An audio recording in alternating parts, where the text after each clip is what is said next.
आपण भूगोल पाठ्यपुस्तकातील पाठ क्रमांक 6 तृतीयक आर्थिक क्रिया हा भाग त्या ठिकाणी अभ्यासत होतो. त्यामध्ये तृतीयक आर्थिक क्रिया म्हणजे काय, त्यानंतर तृतीयक आर्थिक क्रियाचं वर्गीकरण हा भाग आपण अभ्यासलेला होता. त्याचबरोबर त्या ठिकाणी एक उतार आपल्याला दिलेला होता आणि त्या उतार्यावर आधारित प्रश्नाची उत्तर आपल्याकडून त्या ठिकाणी आपण ती पाहिलेली आहेत पहा.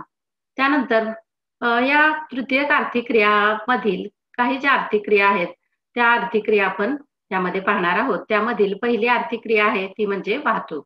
आता वाहतूक ही तृतीयक आर्थिक क्रियेमध्ये गणली जाते किंवा वाहतुकीला तृतीयक आर्थिक क्रिया असं म्हटलं जातं. आता वाहतूक म्हणजे नेमकं काय, तर व्यक्ती किंवा वस्तू एका ठिकाणाहून दुसऱ्या ठिकाणी घेऊन जाणं किंवा स्थानांतरित करणं त्याला आपण वाहतूक म्हणतो पहा. म्हणजेच काय, तर माणसे, वस्तू, उत्पादित होणारा माल असेल, हा एका ठिकाणाहून दुसऱ्या ठिकाणी आपल्याला न्यावा लागतो किंवा त्याचं स्थानांतर करावं लागतं.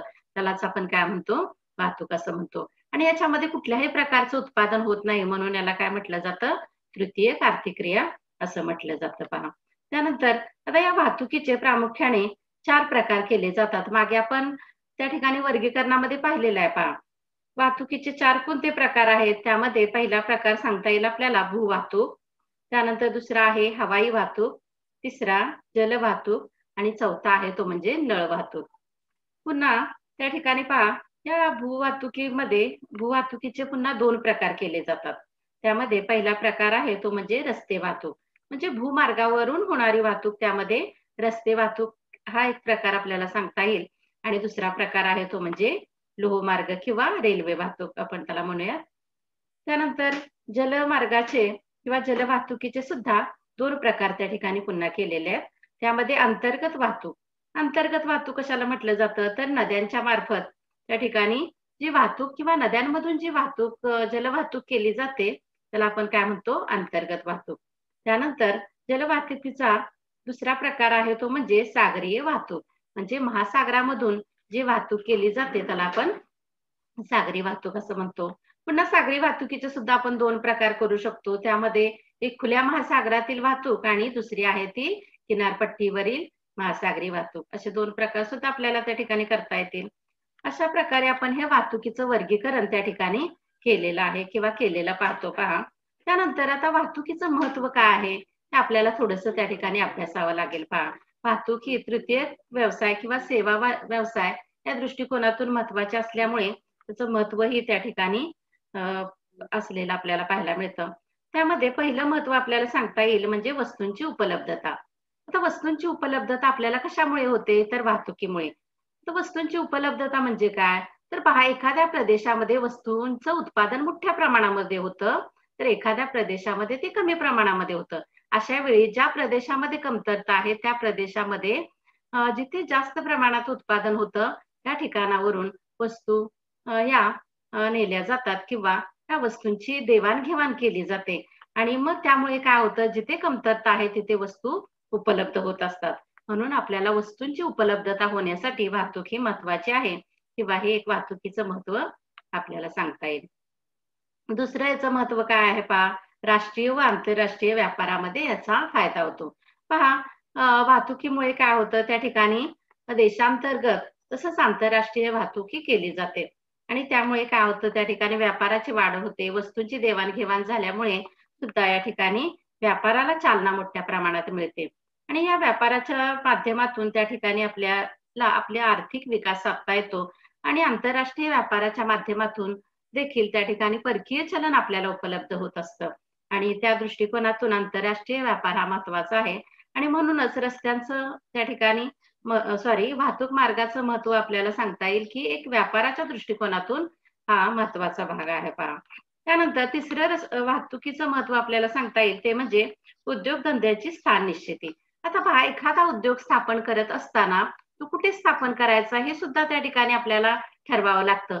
मग ज्या ठिकाणी वाहतूक व्यवस्था ही उत्तम प्रकारची आहे अशा ठिकाणी किंवा काही ठिकाणी रेल्वे मार्ग आहेत ते रेल्वेचे जंक्शन असतं किंवा 2 किंवा 3 रस्ते एकत्र आलेले असतात. अशा ठिकाणी जेव्हा आपण एखादा उद्योगधंदा स्थापन करतो तेव्हा त्याचा फायदा त्या उद्योगासाठी होत असतो. उद्योगामध्ये कच्चा माल आहे तो कारखान्यापर्यंत पोहोचवणं, तयार झालेला पक्का माल आहे तो बाजारपेठेपर्यंत पोहोचवणं किंवा ग्राहकांपर्यंत पोहोचवणं या दृष्टिकोनातून त्या ठिकाणी मग हा उद्योगधंदा ज्या ठिकाणी रस्त्यांच्या किंवा रेल्वे मार्गाची चांगली सुविधा आहे अशा ठिकाणी स्थापन करणं फायद्याचं असतं. आणि म्हणून उद्योगाच्या स्थान निश्चितीवरती सुद्धा वाहतुकीचा प्रभाव पडत असतो किंवा परिणाम होत असतो, हे सुद्धा आपल्याला सांगता येईल पहा. त्यानंतर पुढचं वाहतुकीचं महत्व म्हणजे आर्थिक विकास. एखाद्या प्रदेशाचा आर्थिक विकास होण्यामध्ये त्या ठिकाणी वाहतूक मार्ग महत्वाचं कार्य करतात पहा. ज्या ठिकाणी उत्तम वाहतूक व्यवस्था असते त्या ठिकाणी काय होतं, सहज सुलभ आपल्याला कुठेही येणं जाणं साध्य होत असतं. आणि मग अशा ठिकाणी काय होतं, लोक आहेत ते स्थानांतरित होतात किंवा अशा प्रदेशामध्ये जिथे वाहतुकीच्या सुविधा आहेत अशा प्रदेशामध्ये लोक केंद्रित होतात, वसाहती स्थापन करतात किंवा त्या प्रदेशामध्ये येऊन राहू लागतात आणि त्याच्यामुळे काय होतं, त्या प्रदेशाचा मग कुशल मजूर असतील, तंत्रज्ञ असतील किंवा काही व्यवस्थापक असतील किंवा वेगवेगळे कामगार आहेत त्या प्रदेशामध्ये रस्त्यांच्या सुविधांमुळे येऊन राहतात आणि त्यामुळे त्या प्रदेशाचा काय होतो, आर्थिक विकास होतो, हे देखील आपल्याला सांगता येईल पहा. त्यानंतर पुढचं महत्व आहे वाहतुकीचं ते म्हणजे शहरीकरण. शहरीकरण किंवा त्यालाच नागरीकरण आपण म्हणतो. बघा, जिथे रस्ते सुविधा चांगल्या उत्तम दर्जाच्या आहेत त्या ठिकाणी काय होतं, नागरिकीकरण वाढतं किंवा छोट्या नगरात किंवा छोट्या गावाचं रूपांतर रस्त्यांमुळे त्या ठिकाणी नगरामध्ये होत असतं आणि मोठमोठी नगरे त्या ठिकाणी निर्माण होताना आपल्याला पाहायला मिळतं पहा. ही वाहतुकीचं महत्व सांगता येईल. त्यानंतर पुढचं महत्व आहे म्हणजे पर्यटन केंद्राचा विकास. आता पर्यटन हा व्यवसाय तृतीयक व्यवसायच आहे आणि पर्यटनाचा विकास व्हायचा असेल तर त्या प्रदेशामध्ये चांगली वाहतूक व्यवस्था असणं गरजेचं आहे पहा. एखादा पर्वतीय प्रदेश असेल किंवा किनारपट्टीचा प्रदेश असेल अशा ठिकाणी जर आपल्याला पर्यटनाच्या दृष्टिकोनातून जायचं असेल तर ते रस्ते मार्ग किंवा वाहतूक मार्ग आहे त्या माध्यमातून आपण सहज सुलभतेने करू शकतो आणि मग साहजिकच त्या प्रदेशाचा पर्यटन विकास होत असतो आणि पर्यटन विकास झाला की आपोआपच त्या प्रदेशाचा आर्थिक विकास सुद्धा होत असतो. म्हणून हा मुद्दाही आपल्याला महत्वाचा सांगता येईल पहा. त्यानंतर पुढचं वाहतुकीचं महत्व आहे ते म्हणजे सामाजिक आदान प्रदान. तर सामाजिक आदान प्रदान म्हणजे काय, रस्त्यामुळे काय होतं तर विविध विचारसरणीचे, विविध प्रकारचे राजकीय पार्श्वभूमी असलेले, विविध संस्कृती असलेले लोक हे एकत्र येत असतात आणि मग त्यांच्या विचारांची संस्कृतीची देवाणघेवाण त्या ठिकाणी होत असते आणि म्हणून सुद्धा विचारांची सामाजिक आदान प्रदान होण्याच्या दृष्टिकोनातून सुद्धा वाहतूक ही महत्वाची ठरते पहा. त्यानंतर पुढचा घटक आपल्याला सांगता येईल तो म्हणजे नैसर्गिक आपत्तीच्या निवारणामध्ये असलेलं वाहतुकीचं महत्व. आता पहा, एखादी नैसर्गिक आपत्ती जेव्हा येते तेव्हा ज्या ठिकाणी वाहतूक मार्ग सुलभ असतील तेव्हा काय होतं, या वाहतुकीच्या मार्गातून अशा नैसर्गिक आपत्तीमध्ये मग जसं युद्ध असेल, पूर असेल, भूकंप असेल किंवा सुनामी असेल अशा वेळी काय होतं तर त्या ठिकाणी जे पूरग्रस्त असतील किंवा नैसर्गिक आपत्तीग्रस्त लोक आहेत अशा लोकांना चटकन आपल्याला मदत करता येते. जर हवाई वाहतूक जर सक्षम असेल तर एखाद्या पुरामध्ये अडकलेल्या लोकांना त्या विमानाच्या माध्यमातून किंवा हेलिकॉप्टरच्या माध्यमातून त्या ठिकाणी दुसऱ्या ठिकाणी हलवता येतं पहा. म्हणजे नैसर्गिक आपत्तीमध्ये हे वाहतूक मार्ग आहेत किंवा वाहतुकीची साधने आहेत ही उपयुक्त ठरत असतात आणि मग त्यामुळे काय होतं तर होणारी जी जीवित आणि वित्तहानी आहे ती काही प्रमाणात टाळता येते आणि म्हणून सुद्धा इथे आपल्याला त्या वाहतूक मार्गांचं किंवा वाहतुकीचं महत्व सांगता येईल पहा. त्यानंतर लोकांचं पुनर्वसन करावं लागतं पहा. मग हे पुनर्वसन करण्यास सुद्धा कुठेतरी वाहतुकीचं महत्व आपल्याला सांगता येईल पहा. त्याचबरोबर वस्तूंची आपल्याला जी उपलब्धता आहे तो वरती मुद्दा आपला झालेलाच आहे, ती मोठ्या प्रमाणात या माध्यमातून आपल्याला होत असते. अशा प्रकारे आपल्याला वाहतुकीचं महत्व या ठिकाणी सांगता येईल पहा. त्यानंतर आता वाहतुकीमध्ये आपण जे वेगवेगळे प्रकार पाहिले त्याचंही काही थोड्याफार प्रमाणामध्ये आपल्याला महत्व जाणून घेणं गरजेचं आहे पहा. आता त्यामध्ये पहिला प्रकार आहे तो म्हणजे रस्ते वाहतूक. आता रस्ते वाहतूक ही कशी महत्वाची आहे पहा. तर रस्ते मार्ग आणि इतर मार्ग जे आहेत जसं हवाई मार्ग असेल, जलमार्ग असेल याच्याशी तुलनात्मक जेव्हा आपण विचार करतो तेव्हा रस्ते हे अधिक लवचिक असतात. लवचिक म्हणजे काय, म्हणजे त्या ठिकाणी आपल्याला अगदी डोर टू डोर सेवा देता येते, म्हणजे अगदी घरापर्यंत सुद्धा सेवा उपलब्ध होऊ शकते किंवा अगदी छोट्या मोठ्या खेड्यापाड्यापर्यंत रस्ते विकसित झालेले असतात पहा. आणि साहजिकच मग आपल्याला कच्चा माल असेल तो कारखान्यापर्यंत नेणं असेल किंवा पक्का माल आहे तो बाजारपेठेपर्यंत किंवा ग्राहकाच्या अगदी दारापर्यंत आपल्याला तो पोहोचवता येतो. म्हणजे इथे कुठल्याही प्रकारचं स्थानकाचं बंधन नसतं.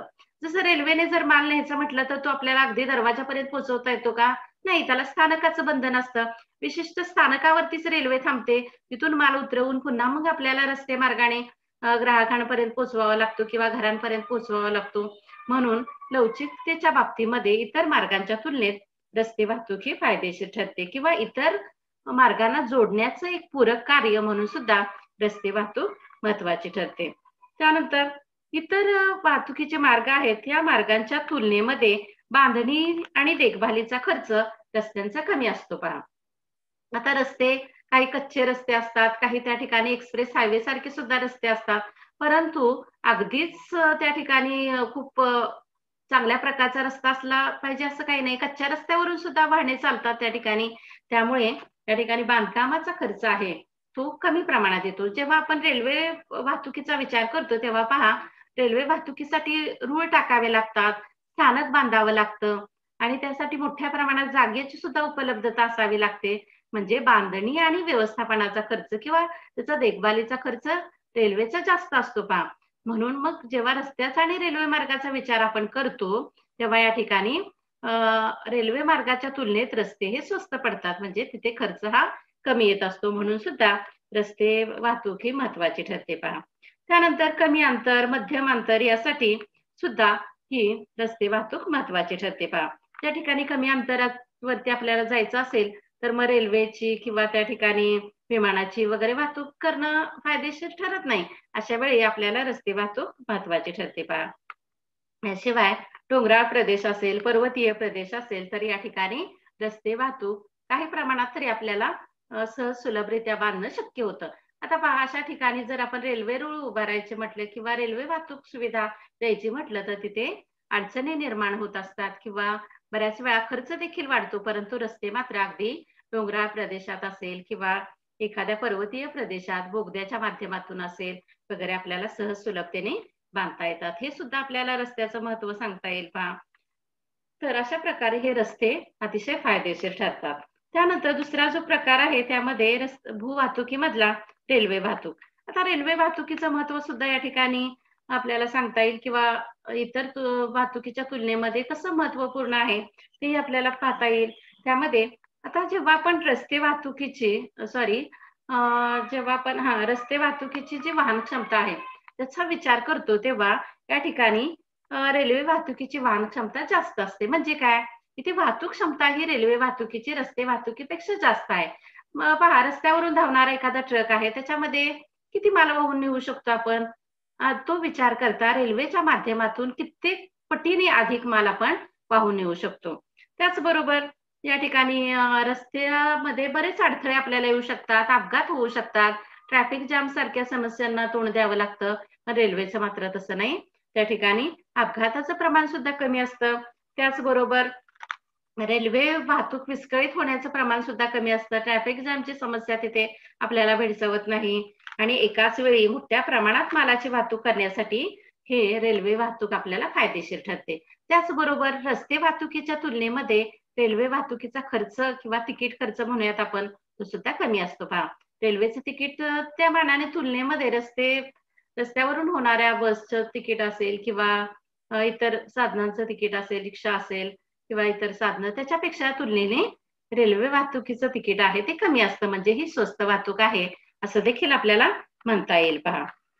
त्यानंतर पुढचा जो वाहतूक मार्ग आहे तो म्हणजे जलवाहतूक. आता जलवाहतूक ही सर्वात स्वस्त वाहतूक म्हणून ओळखली जाते पहा. इतर वाहतुकीशी तुलना करता मग हवाई वाहतूक असेल, रस्ते वाहतूक असेल किंवा त्या ठिकाणी रेल्वे वाहतूक असेल, या सगळ्यांच्या तुलनेमध्ये जलवाहतूक ही कशी असते, स्वस्त असते. आता ही स्वस्त असण्यामागे पण काही कारण आहेत. त्याचं कारण असं सांगता येईल आपल्याला, कारण जलवाहतूक ही पाण्यावरून केली जाते. म्हणजे तिथे कुठल्याही प्रकारचा रस्ता किंवा लोहमार्ग वगैरे आपल्याला बांधावा लागत नाही. म्हणजे बांधणीचा खर्च आणि व्यवस्थापनाचा खर्च आहे तो त्या ठिकाणी कमी येतो पहा. त्याचबरोबर त्या ठिकाणी अवजड मालाची वाहतूक आहे ती वाहतूक करण्यासाठी आपल्याला हा फायदेशीर ठरतो पहा. आता अवजड माल म्हणजे लोह पोलाद असेल, दगडी कोळसा असेल, अशा प्रकारची वाहतूक जेव्हा आपण करत असतो तेव्हा त्या ठिकाणी हा खर्च आहे तो कमी येतो. इंधनाचा खर्च सुद्धा त्या ठिकाणी रस्त्याच्या आणि इतर सेवांच्या तुलनेमध्ये कमी असतो. म्हणून ही एक महत्वाची वाहतूक म्हणून आपल्याला सांगता येईल. त्यानंतर आंतरराष्ट्रीय वाहतुकीचा जेव्हा आपण विचार करतो, तेव्हा पहा त्या ठिकाणी परकीय किंवा परराष्ट्रामध्ये जेव्हा आपल्याला व्यापार करायचा असतो, तेव्हा आपल्याला जलवाहतुकीचा या ठिकाणी वापर मोठ्या प्रमाणात करावा लागतो. कारण पहा बऱ्याच वेळा रस्ते सगळ्याच देशांपर्यंत आपल्याला घेऊन जाऊ शकतील असं नाही. आता भारतातून अमेरिका किंवा युरोप या देशांकडे जायचं असेल तर आपल्याला बऱ्याच वेळा जलमार्गाचाच वापर करावा लागतो.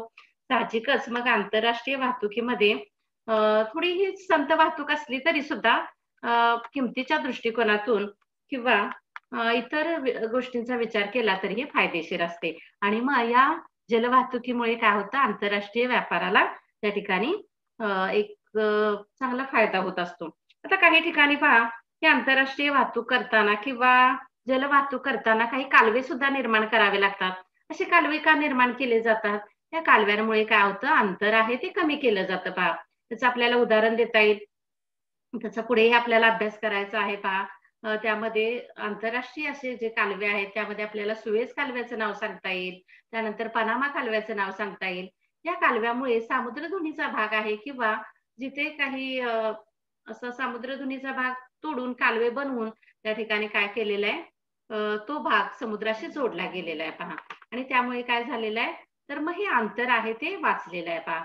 आपण साधारणपणे पनामा कालव्याचं जर उदाहरण घेतलं तर हा पनामा कालवा आहे कुठे तर उत्तर अमेरिका आणि दक्षिण अमेरिका यांच्या मध्य भागातील पनामा हे जे शहर आहे या ठिकाणी सामुद्रधुनीचा जो भाग आहे किंवा अरुंदास जमिनीचा जो भाग आहे त्या ठिकाणी कालवा काढून काय केलेला आहे हा पनामा कालवा बांधल्यामुळे काय झालेलं आहे पॅसिफिक महासागर आणि अटलांटिक महासागर हे दोन्ही जोडले गेलेले आहेत. त्यामुळे पूर्वी जर उत्तर अमेरिकेतील मालाची वाहतूक जर करायची असेल तर त्या ठिकाणी पूर्ण दक्षिण अमेरिकेला वळसा घालून जावं लागत होतं.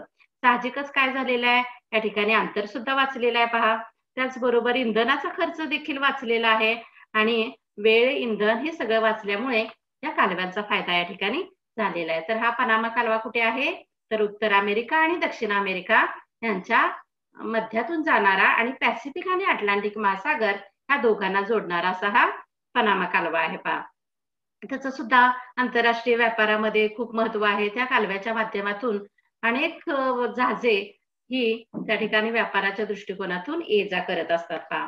त्यानंतर दुसरा महत्वाचा जागतिक जो कालवा आहे तो आपल्याला सांगता येईल सुएझ कालवा. तर हा सुएझ कालवा कुठे आहे आपण पुढे तो पाहणारच आहोत. त्याची आकृती देखील सॉरी तो नकाशामध्ये कुठे आहे तेही पाहणार आहोत. कारण जेव्हा आपल्याला नकाशा भरा म्हणून 5 ते 6 मार्काचा प्रश्न विचारला जातो तेव्हा तिथे आपल्याला सुएझ कालवा दाखवा पनामा कालवा दाखवा असं विचारलं जाऊ शकतं किंवा बऱ्याच वेळा विचारलेलं आहे. मग त्याचं स्थान सुद्धा आपल्याला दाखवता आलं पाहिजे. ते आपण पुढे पाहणारच आहोत परंतु बेसिक स्वरूपात इथे बघूयात आपण. तर आता हा सुएझ कालवा कुठे आहे पहा तर सुएझ कालव्याने युरोप आशिया आणि आफ्रिका या तिन्ही खंडांना त्या ठिकाणी जोडलेलं आहे पहा. युरोप आणि आफ्रिका खंड आहे याच्या दरम्यान भूमध्य समुद्र जो आहे भूमध्य समुद्र आणि तांबडा समुद्र या दोन्ही समुद्रांच्या मध्यातून या ठिकाणी हा कालवा काढलेला आहे. म्हणजे भूमध्य समुद्र आणि तांबडा समुद्र यांना जोडणारा इजिप्तच्या सामुद्रधुनीतून काढलेला हा सुएझ कालवा आहे. आता याचा फायदा काय होतो पहा. पूर्वीच्या काळी जेव्हा युरोपवरून युरोपीय लोक भारतामध्ये जे व्यापारासाठी येत होते त्यांना कशा प्रकारे यावं लागायचं किंवा भारतातील माल युरोपमध्ये कच्चा माल आहे तो न्यायचा असेल किंवा युरोपमधील पक्का माल भारतामध्ये आणायचा असेल तर या लोकांना त्या ठिकाणी पूर्ण आफ्रिका खंडाला वळसा घालून इकडे आशिया खंडाकडे यावं लागायचं किंवा अगदी ऑस्ट्रेलियाकडे यायचं असेल तर या ठिकाणी युरोप खंडाला वळसा घालावा लागत होता. साहजिकच या ठिकाणी काय होत होतं मग अंतर सुद्धा वाढत होतं. त्यानंतर वाहतुकीचं दिवस सुद्धा त्या ठिकाणी वाढत होते. म्हणजे बऱ्याच वाहतूक करण्यासाठी खूप दिवस लागत होते आणि वेळ सुद्धा खूप प्रमाणावरती लागत होता.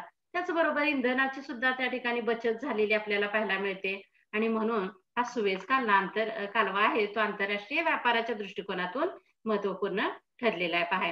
आणि साहजिकच प्रगत असलेला असा युरोप देश किंवा अमेरिका खंड असेल त्यानंतर अविकसित असलेला आफ्रिका खंड आहे किंवा आशियाई देश असतील, या सगळ्यांना जोडण्याचं काम हा सुएझ कालवा करतो आणि त्या दृष्टिकोनातून हा कालवा महत्वाचा आहे. आणि दररोज कित्येक जहाजे, माल वाहतूक करणारी जहाजे या कालव्यातून ये जा करत असतात आणि म्हणून हा महत्वाचा कालवा आहे पहा. म्हणजेच याच्या माध्यमातून आपल्याला काय सांगता येईल, तर आंतरराष्ट्रीय वाहतुकीमध्ये या जलवाहतुकीचं महत्व त्या ठिकाणी खूप असलेलं आपल्याला पाहायला मिळतं. आता जलवाहतुकीमध्ये सुद्धा सागरी वाहतुकी बरोबरच काही प्रमाणात अंतर्गत वाहतूक सुद्धा केली जाते. याचं उदाहरण आपल्याला सांगता येईल की उत्तर अमेरिकेतील पंचमहासरोवरे, या पंचमहासरोवराच्या माध्यमातून त्या ठिकाणी काय केलं जातं, अंतर्गत भागातील जो कच्चा माल असेल किंवा पक्का माल आहे तो काय केला जातो, समुद्र किनाऱ्यापर्यंत त्या ठिकाणी आणला जातो आणि त्या माध्यमातून अटलांटिक किनाऱ्यावरून व इतर देशांकडे पाठवता येतो. म्हणजे अंतर्गत वाहतूक करण्यासाठी सुद्धा याचा उपयोग आपल्याला मोठ्या प्रमाणात होतो, म्हणून सुद्धा हा महत्वाचा आहे. त्याचबरोबर आता जलमार्ग जेव्हा निर्माण केले जातात तेव्हा त्या ठिकाणी बंदरांची आवश्यकता असते. आणि बंदरे कुठे निर्माण होतात, तर ज्या ठिकाणी समुद्र किनारा दंतूर पद्धतीचा आहे. बघा, सगळीकडेच बंदरे असतात का, नाही. सगळीकडे समुद्र किनारा आहे म्हणून सगळीकडे बंदरे आहेत का, नाही. तर ज्या ठिकाणी समुद्र किनारा दंतूर असतो, दंतूर किनारपट्टी म्हणजे काय, आपण मागे अभ्यासलेला आहे पहा. ज्या ठिकाणी समुद्र खोल असतो अशा ठिकाणी जहाजे सहज किनारपट्टी जवळ किंवा किनाऱ्याजवळ येऊ शकतात आणि मग अशा ठिकाणी बंदराची निर्मिती होते. आणि मग बंदराच्या ठिकाणी बंदर एखादं असेल तर त्या ठिकाणी विस्तृत अशी जागा आवश्यक असते पहा. कारण मालाची चढ उतार देशाच्या कानाकोपऱ्यातून माल आहे तो त्या बंदराच्या ठिकाणी आणला जातो, तिथे उतरवला जातो, तिथे गोद्यांची निर्मिती केली जाते आणि तिथून पुढे मग तो जहाजाच्या मार्फत इतर देशांना पाठवला जातो. मग अशा वेळी बंदर निर्माण करायचं असेल किंवा बंदर नैसर्गिकरित्या जर त्या ठिकाणी उपलब्ध असेल, विस्तृत जागा उपलब्ध असेल, तर काय होणार आहे, बंदराची निर्मिती तिथे होणार आहे आणि त्याचा फायदा आपल्याला आंतरराष्ट्रीय वाहतुकीसाठी होणार आहे. मग काही ठिकाणी बंदरे उपलब्ध होऊ शकत नाहीत, म्हणजे ज्या ठिकाणी समुद्र किनारपट्टी दंतूर नसेल तर तिथे काय केलं जातं, तर कृत्रिम नैसर्गिकरित्या बंदराची बंदराची निर्मिती निर्मिती सुद्धा केली केली जाऊ जाऊ शकते शकते. पहा. आणि त्याच्या माध्यमातून त्या ठिकाणी आपल्याला ही जलवाहतूक करता येते पहा. त्यानंतर पुढचा मुद्दा आपल्याला सांगता येईल किंवा पुढचा वाहतूक मार्ग आहे तो म्हणजे हवाई वाहतूक. आता इतर वाहतुकीची तुलना जेव्हा आपण करतो तेव्हा हवाई वाहतूक ही अतिशय वेगवान अशी वाहतूक म्हणून आपल्याला तिचं महत्व सांगता येईल. काही तासामध्ये आपण या ठिकाणी या वाहतुकीच्या माध्यमातून पोहोचू शकतो. आता वेगाच्या बाबतीत आपण सांगितलं. आता जेव्हा जलवाहतुकीशी आपण वेगाचा तुलना करतो तेव्हा जलवाहतूक ही संथ वाहतूक आहे पहा. एखाद्या देशातून दुसऱ्या देशात माल पाठवायचा असेल तर त्या ठिकाणी कित्येक महिने लागतात. परंतु त्या ठिकाणी हवाई वाहतुकीच्या माध्यमातून काही तासातच आपण त्या ठिकाणी दुसऱ्या देशामध्ये माल पोहोचवू शकतो. जसं समजा युरोप खंडातून अमेरिकेला काही मालाची किंवा प्रवाशांची वाहतूक करायची असेल, जर ती जलमार्गाने करायची म्हटलं तर कित्येक दिवस आपल्याला लागू शकतात. पण तीच जर आपण हवाई मार्गाने केली तर काही तासात आपण अमेरिकेला तिथे पोहोचणार आहोत. म्हणजे अतिशय वेगवान वाहतूक म्हणून हिचं महत्व त्या ठिकाणी आपल्याला सांगता येईल. त्याचबरोबर आता काही मौल्यवान वस्तू असतात पहा, जसं सोने असेल, हिरे असेल, अशा प्रकारच्या मौल्यवान धातूंची वाहतूक करण्यासाठी हवाई वाहतूक महत्वपूर्ण ठरते. त्याचबरोबर काही नाशवंत माल असतो. अशा नाशवंत मालाची परदेशामध्ये जर वाहतूक करायची असेल तर ती कशी वेगवान होणं गरजेचं आहे. जर आपण तेच जलवाहतुकीने नाशवंत माल पाठवायचा म्हटला तर तो तिथे पोहोचेपर्यंत खराब होऊ शकतो.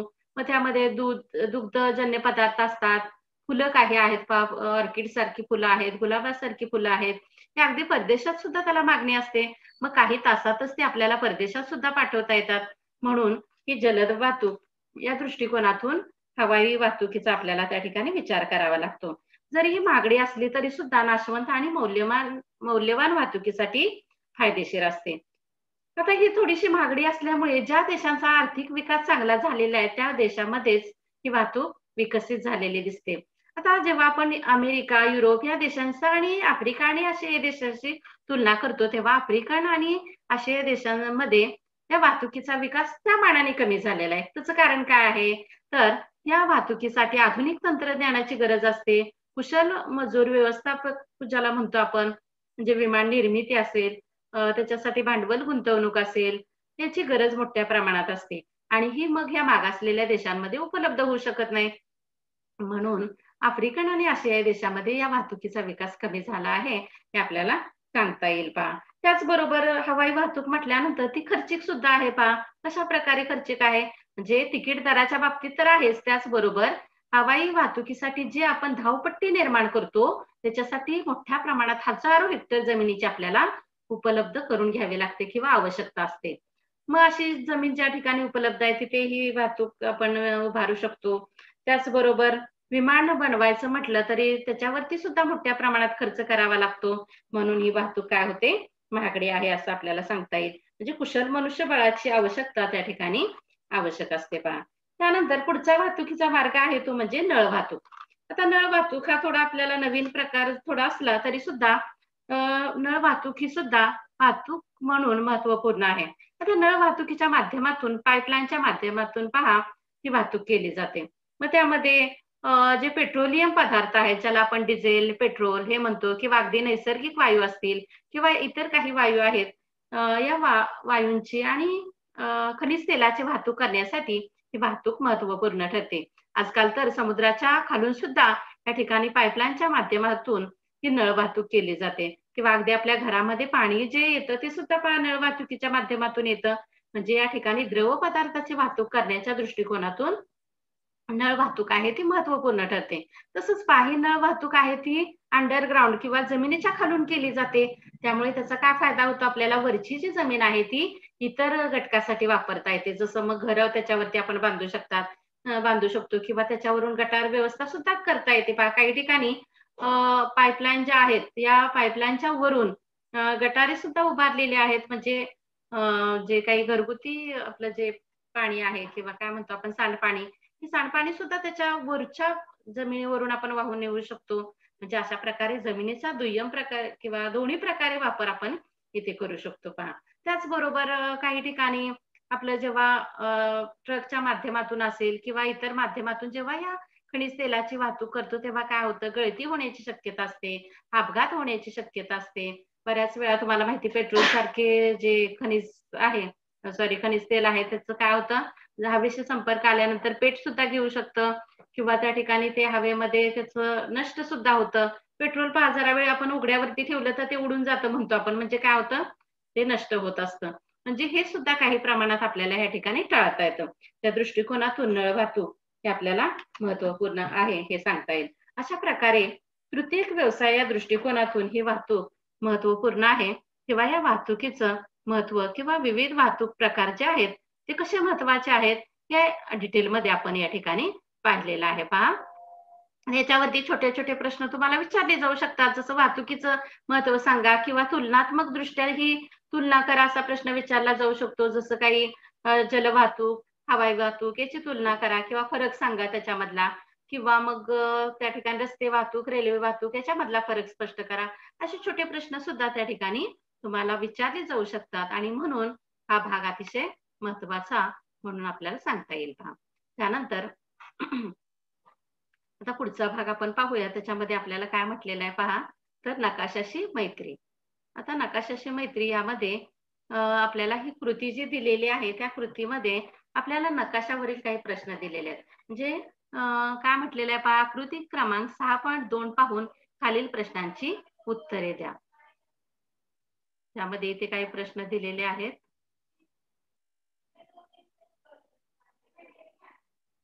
आणि या ठिकाणी 6.2 हा नकाशा दिलेला आहे पहा. आता होईल की नाही शंकाच आहे मला. तर प्रश्न एक मिनिट. आता ते प्रश्न इथे सगळे न वाचता मी डायरेक्टली तुम्हाला या ठिकाणी नकाशा आणि प्रश्न अशा स्वरूपात ही पीडीएफच तुम्हाला दाखवते पहा. प्रश्न काय आहे पहा, आकृती क्रमांक 6.2 पाहून खालील प्रश्नाची उत्तरे द्या. त्यामध्ये प्रश्न पहिला काय म्हटलेला आहे पहा, नकाशात कोणकोणते वाहतूक मार्ग दाखवले आहेत पहा. इथे नकाशाचं निरीक्षण आपल्याला करायचंय. 6.2 या पान क्रमांक 58 वरती हा नकाशा दिलेला आहे.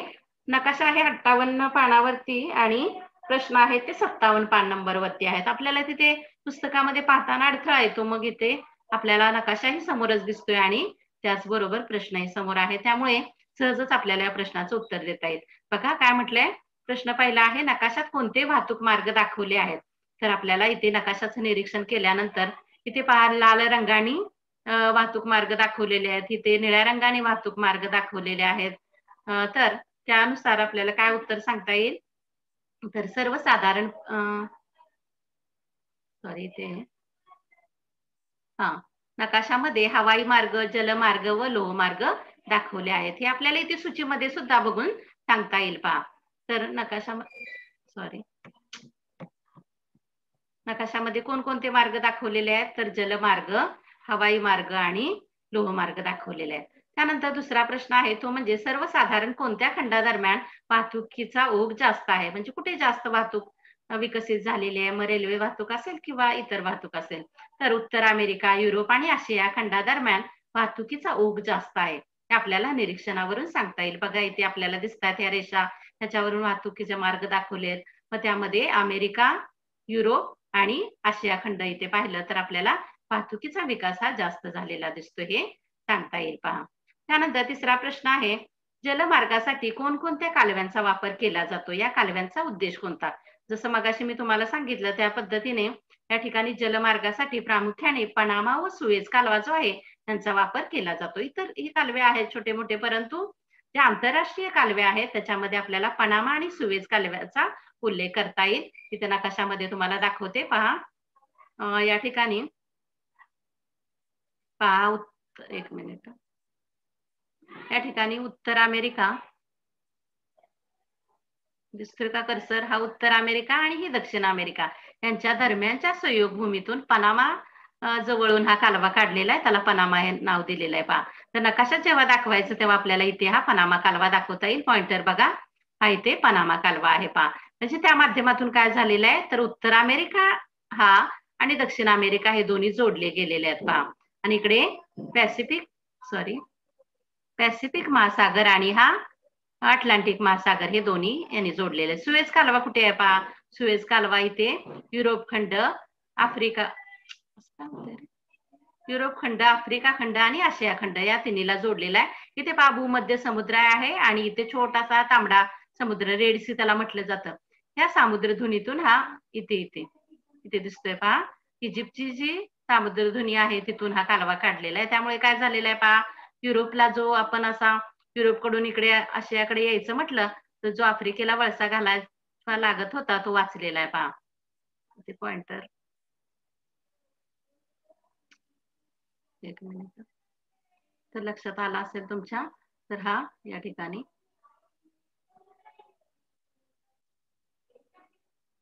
एक मिनिट, हा इथे आपल्याला सुएझ कालवा दिसतो पहा. त्यानंतर पुढे बघूयात पुढचा प्रश्न.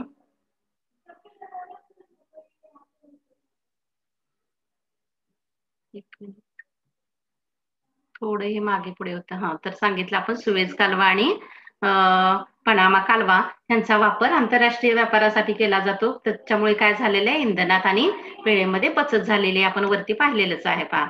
त्यानंतर पुढचा प्रश्न आहे तो प्रश्न क्रमांक 4. हवाई मार्गामुळे भारतातील कोणती प्रमुख शहरे जोडली गेलेली आहेत? आता भारताचा आपण विचार केला तर इथे पहा भारत दिसतोय. भारतातील हवाई मार्गामुळे कोणते शहरे जोडली गेलेली आहेत? तर त्यामध्ये आपल्याला मुंबई व दिल्ली ही शहरे आंतरराष्ट्रीय मार्गाने जोडली गेलेली आहेत हे सांगता येईल पहा. किंवा या मार्गाने मुंबई आणि दिल्ली या मार्गाने आपण आंतरराष्ट्रीय मार्गाशी जोडलो गेलेलो आहोत पहा. त्यानंतर पुढचा 5वा प्रश्न आहे, हवाई मार्गाचा कमी वापर होत असलेले 2 खंड कोणते? असे का? नकाशाचं निरीक्षण करायचं आहे आणि त्यानुसार सांगायचे. तर आफ्रिका आणि दक्षिण अमेरिका या खंडामध्ये आपल्याला त्या ठिकाणी हवाई मार्गाचा विकास कमी झालेला आढळतो. त्याचं कारण काय आहे तर त्या ठिकाणची प्राकृतिक रचना कशी आहे तर पहा, दक्षिण अमेरिकेचा जो भाग आहे या ठिकाणी अमेझॉन नदीचं खोरं आहे, आफ्रिकेतील कांगो नदीचं खोरं आहे, या ठिकाणी घनदाट अरण्याचा प्रदेश आहे, दलदलयुक्त हवामान आहे, रोगट हवामान आहे. साहजिकच त्या ठिकाणावरून आपल्याला मग ही वाहतूक आहे ती करणं हवाई वाहतूक अडचणी येत असतात. त्याचबरोबर दक्षिण अमेरिकेमध्ये असलेला अँडीज पर्वत आहे, त्याचा सुद्धा अडथळा काही प्रमाणामध्ये त्या ठिकाणी होत असतो. म्हणून ही प्राकृतिक रचना कशी आहे प्रतिकूल असल्यामुळे आफ्रिका आणि दक्षिण अमेरिका या खंडामध्ये लोहमार्गाचा विकास कमी झालेला आहे पहा. हवाई मार्गाचा विकास कमी झालेला आहे. त्यानंतर 6वा प्रश्न आहे, लोहमार्गाचा वापर कमी होत असलेले 2 खंड कोणते? ते सुद्धा आफ्रिका आणि दक्षिण अमेरिकाचा आहे. त्याला सुद्धा वरचंच कारण आपल्याला सांगता येईल की प्राकृतिक रचना आहे ती प्रतिकूल आहे. तो भाग कसा आहे? अविकसित. आफ्रिका देश तसा अविकसित आहे पहा. घनदाट अरण्य आहेत, रोगट हवामान आहे. त्यानंतर आफ्रिकेमध्ये जगातील सर्वात मोठं सहारा वाळवंट हे मध्य भागामध्ये येतं. त्यानंतर दक्षिणेला असलेलं कलहरीचं वाळवंट आहे.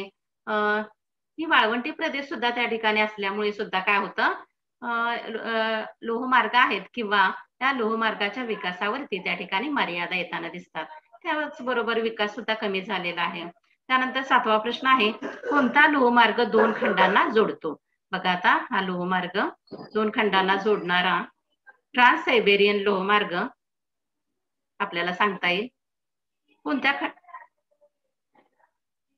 कोणत्या खंडांना तो जोडतो बघा. या ठिकाणी पॉइंटर दिसतो, इथून पूर्ण असा ट्रान्स सायबेरियन लोहमार्ग गेलेला आहे. तो रशिया आणि युरोप खंड, बघा हा इथे युरोप आहे आणि हा रशिया, युरोप आणि रशिया 2 खंडांना प्रामुख्याने जोडणारा हा रशिया म्हणण्यापेक्षा रशिया किंवा आशिया म्हटलं तरी चालेल. रशियातील हा सायबेरियामधून गेलेला आहे आणि पूर्ण आशिया खंडाचा आणि युरोप खंडाचा भाग जोडला गेलेला आहे. त्यामुळे हा महत्वपूर्ण असा ट्रान्स सायबेरियन लोहमार्ग आपल्याला सांगता येईल पहा. त्यानंतर 8वा आहे, जगातील सर्व खंड ही ऑस्ट्रेलियाच्या उत्तरेला आहेत, परंतु वाहतुकीचे जाळे ऑस्ट्रेलियामध्ये दक्षिणेला आहे, असे का? तर त्याचं कारण आपल्याला सांगता येईल. उत्तरेकडचा जो ऑस्ट्रेलियाचा भाग आहे तो कसा आहे? अविकसित आहे. त्याचबरोबर ऑस्ट्रेलियातील दी ग्रेट ऑस्ट्रेलियन डेझर्ट किंवा ज्याला ऑस्ट्रेलियाचे महावाळवंट जे आपण म्हणतो ते सुद्धा उत्तर भागामध्ये आहे, म्हणून तिथे या हवाई वाहतुकीचा किंवा रस्ते वाहतुकीचा विकास कमी झालेला आपल्याला पाहायला मिळतो. दक्षिणेकडच्या भागामध्ये मैदानी प्रदेश आहे, किनारपट्टीवरती बंदरे आहेत, त्यामुळे काय झालेले आहे, तिथे वाहतुकीचा विकास आपल्याला दक्षिण भागामध्ये जास्त झालेला पाहायला मिळतो. आणि त्यानंतर मला वाटते 9वा प्रश्न शेवटचाच आहे, खंडांतर्गत सलग लोहमार्ग कोणत्या खंडात आढळत नाहीत? त्याचं कारण काय? त्याचं उत्तर आहे खंडांतर्गत लोहमार्ग. खंडांतर्गत म्हणजे खंडाच्या आतमध्ये असलेले लोहमार्ग दक्षिण अमेरिका व आफ्रिका खंडामध्ये आढळत नाही. त्याचं कारण काय आहे? तर वरती सांगितलंच आहे मी, विषुववृत्तीय घनदाट अरण्याचा प्रदेश आहे, तसंच आफ्रिकेतील सहारा वाळवंट, त्यानंतर कलहरी वाळवंट. त्याचबरोबर हा भाग कसा आहे? प्रादेशिक विकास त्याचा कमी झालेला आहे. या कारणामुळे आपल्याला या आफ्रिका खंड आणि दक्षिण अमेरिका खंडामध्ये लोहमार्गाचा विकास कमी झालेला पाहायला मिळतो पहा. अशा प्रकारे नकाशाचं त्या ठिकाणी निरीक्षण करायचं आहे आणि या प्रश्नाची उत्तरे आपण त्या ठिकाणी दिलेली आहेत पहा. अशाच प्रकारे प्रश्न आपल्याला परीक्षेत सुद्धा विचारले जाऊ शकतात. आणि त्यानंतर हा भाग इथे संपतो पहा. म्हणजे वाहतूक जो प्रकार आहे, हा प्रकार या ठिकाणी संपलेला आहे पहा.